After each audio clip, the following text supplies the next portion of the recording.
اللہ صلی اللہ علیہ وسلم ایک دفعہ مدینے یا مکے کے ایک باغ میں تشریف لے گئے۔ وہاں آپ نے دو شخصوں کی آواز سنی جنہیں ان کی قبروں میں عذاب کیا جا رہا تھا۔ آپ صلی اللہ علیہ وسلم نے فرمایا کہ ان پر عذاب ہو رہا ہے اور کسی بہت بڑے گناہ کی وجہ سے نہیں۔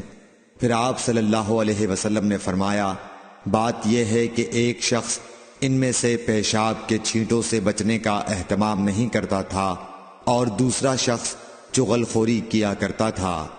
پھر آپ صلی اللہ علیہ وسلم نے کھجور کی ایک ڈالی منگوائی اور اس کو توڑ کر دو ٹکڑے کیا اور ان میں سے ایک ایک ٹکڑا ہر ایک کی قبر پر رکھ دیا۔ لوگوں نے آپ صلی اللہ علیہ وسلم سے پوچھا کہ یا رسول اللہ یہ آپ نے کیوں کیا؟ آپ نے فرمایا اس لیے کہ جب تک یہ ڈالیاں خشک نہ ہوں شاید اس وقت تک ان پر عذاب کم ہو جائے۔